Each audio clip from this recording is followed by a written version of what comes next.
keluarga sahabat serta Islam istiqomah dengan sunnah-sunnahnya. Mudah-mudahan kita termasuk dalamnya dan mendapatkan syafaat baginda Rasulullah SAW di yaumul qiyamah nanti. Amin ya rabbal alamin.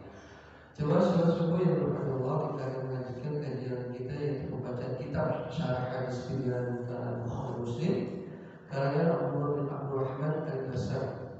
Kita akan mulai bab pertama yaitu kitab Taharah, dan di sini kita akan bahas tentang niat dan hukumnya.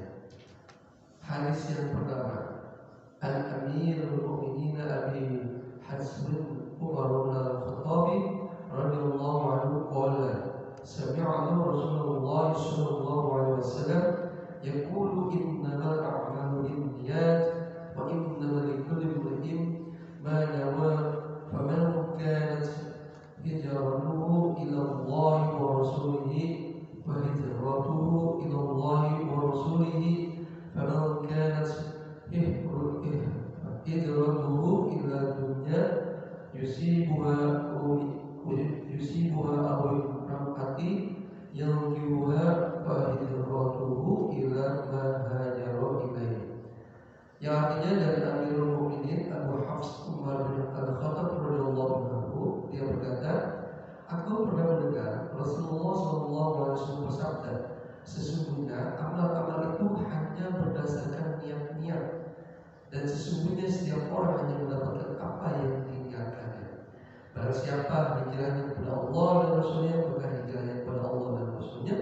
Dan barang siapa hijrahnya kepada dunia yang hendak mendapatkannya atau kepada wanita yang hendak dinikahinya, maka hijrahnya kepada apa yang dia tuju.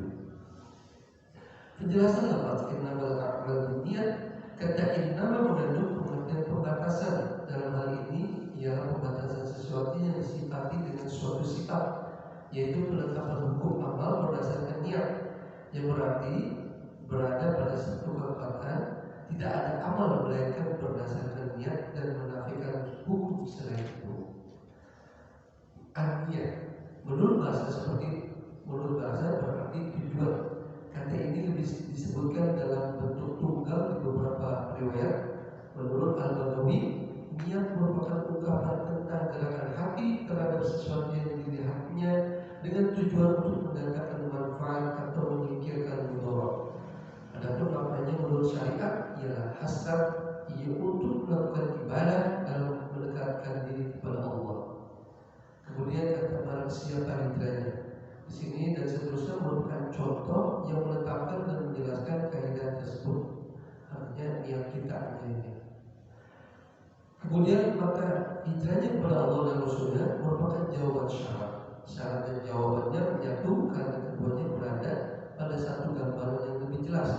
Siapa yang hijrahnya kepada Allah dan Rasulnya, baik niat maupun tujuan, maka hijrahnya kepada Allah dan Rasulnya, baik pahala maupun ganjaran. Ini merupakan hadis yang agung dan menjadi salah satu kaidah Islam, yaitu kias yang benar menimbang amal. Apakah amal itu diterima atau tidak, seberapa banyak dan sedikitnya pahala itu. Nabi Sallallahu Alaihi Wasallam menggambarkan bahwa proses amal pada niat, jika niatnya baik dan amal itu semata karena mengharap kepada Allah, maka amal itu diterima. Jika niatnya selain itu, maka amal tersebut tertolak. Sesungguhnya Allah tidak membutuhkan persetujuan. Kemudian Rasulullah SAW memberi contoh yang dapat menjelaskan kaidah yang agung ini dengan hijrah. Siapa yang hijrah dari negeri syirik untuk mencari pahala Allah agar dekat dengan Nabi SAW dan mempelajari syariat, maka hijrahnya di jalan Allah dan Allah memberikan balasan karena hijrah ini. Adapun orang yang hijrahnya untuk mendapatkan harta dunia, maka dia tidak mendapatkan pahala. Jika hijrahnya untuk kedurhakaan, berarti dia berhak mendapat hukuman. Niat memisahkan ibadah dan kebiasaan mandi umpamanya. Jika dimaksudkan untuk mandi janabah, maka itu merupakan ibadah. Jika dimaksudkan untuk membersihkan badan dan agar menjadi maka itu merupakan kebiasaan. Niat dalam syariat mempunyai dua misi. Yang pertama, ikhlas dalam beramal karena Allah SWT. Ini merupakan makna yang paling tinggi, dan hal ini menjadi topik pembahasan para ulama tahun syirah dan akhlak. Kedua, pemisahan sebagai ibadah dari yang lainnya, yang kemudian menjadi topik pembicaraan orang. Ini termasuk hadis jawabi atau kata-katanya singkat namun mengandung makna yang luas. Yang perlu perhatikan dan dipahami, tulisan yang sedikit tidak akan mampu memenuhi haknya.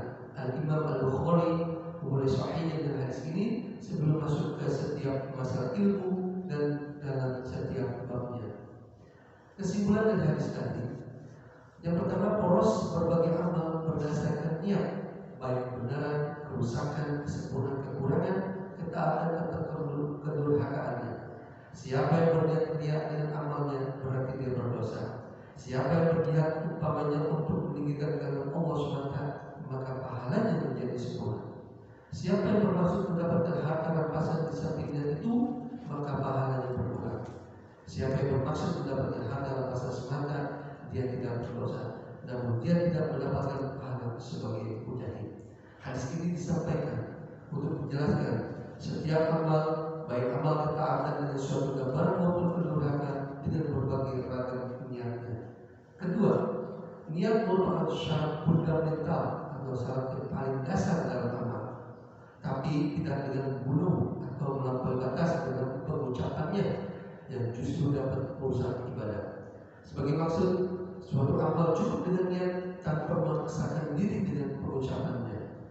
Kemudian yang ketiga, niat berada di dalam hati dan ucapannya merupakan bid'ah. Artinya berarti niat itu tidak perlu cukup diucapkan, niatnya itu di dalam hati.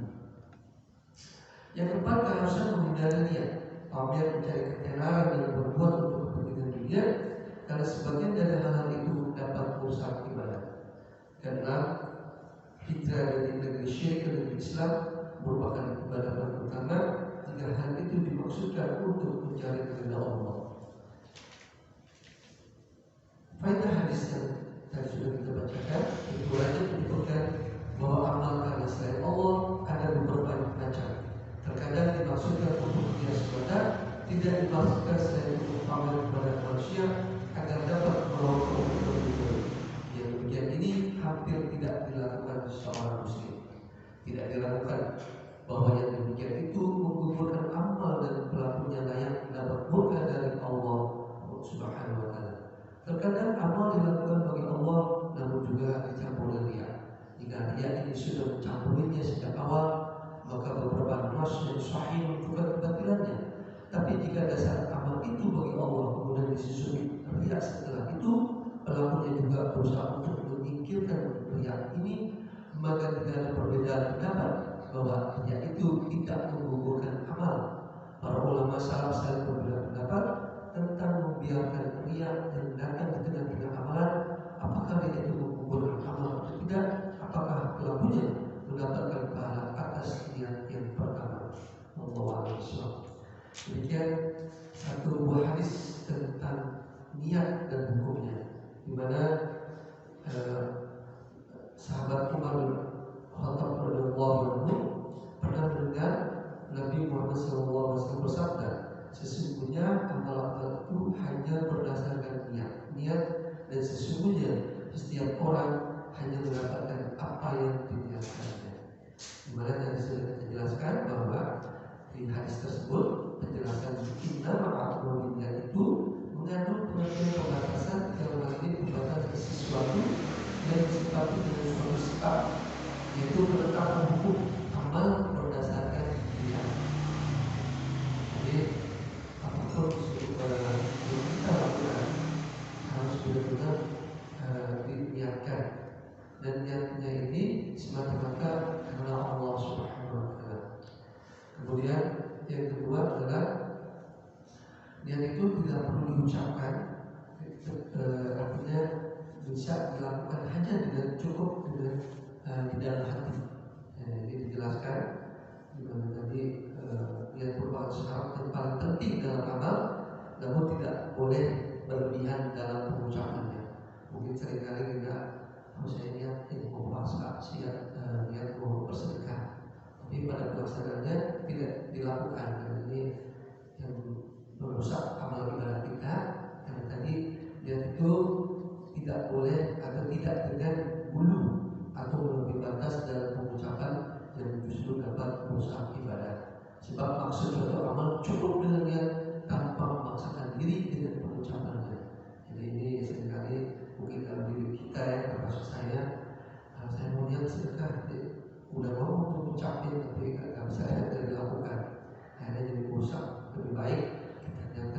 hati, dan mudah-mudahan Allah menggerakkan hati kita untuk melaksanakannya.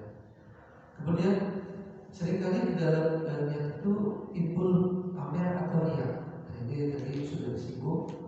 Apabila terkadang amal kita dilakukan niatnya sudah karena Allah, seringkali tercampur dengan riya, mungkin pengen dilihat atau pengen dipuji. Nah, ini ada beberapa perbedaan. Jika riya ini sudah mencampurnya sejak awal, maka beberapa nas yang sahih atau hadis menunjukkan kebatilannya. Tapi jika dasar amal itu bagi Allah, kemudian disusupinya setelah itu, nah ini pelakunya juga berusaha untuk menyingkirkan riya, maka tidak ada perbedaan pendapat bahwa riya tidak menggugurkan amal. Artinya mungkin ini ketika sudah dilakukan niatnya dan sudah dijalankan, tapi dia berusaha untuk menghilangkan rasa pamernya itu, maksudnya beberapa pendapat tidak menggugurkan amal. Namun ini akan lebih jelas lagi kalau yang disampaikan adalah guru kita. Tapi setidaknya gambarannya bahwa mudah-mudahan yang paling penting adalah ketika kita melakukan niat ibadah kepada ikhlas kepada Allah Subhanahu wa taala, tentunya yang lain-lain tidak perlu ada di dalam diri kita untuk hati kita tercampur dengan sifat-sifat riya tadi. Mudah-mudahan ini sangat bermanfaat bagi kita, dan ini merupakan bab pertama di dalam kita pembacaan kitab. Tentunya kenapa ini menjadi pertama kali pembahasan niat di awal, karena segala sesuatunya amal perbuatan kita harus diniatkan, termasuk kita sholat, kemudian pengajian, semua harus diniatkan. Seluruh amal ibadah kita harus benar-benar diniatkan, tentunya niat karena Allah Subhanahu wa taala. Dan tentunya ini juga merupakan ketentuan apa yang sudah disampaikan baginda Rasulullah SAW. Mudah-mudahan ini sangat bermanfaat. Satu buah hadis tentang niat yang menambah pengetahuan kita, terutama di dalam ibadah kita ini, dan Allah Subhanahu wa taala memberikan ibadah karunia dan hidayah kepada kita. Mudah-mudahan kita selalu istiqomah di dalam kehidupan ini menjalankan ibadah, dan tentunya terus belajar, karena memang tidak ada yang kata lain selain belajar. Karena ibadah kita ini harus benar-benar dengan ilmu, sehingga ibadah kita jauh lebih baik, tentunya dengan ketentuan dan aturan baginda Rasulullah SAW. Demikian, mohon maaf. Wassalamualaikum warahmatullahi wabarakatuh. Waalaikumsalam warahmatullahi wabarakatuh.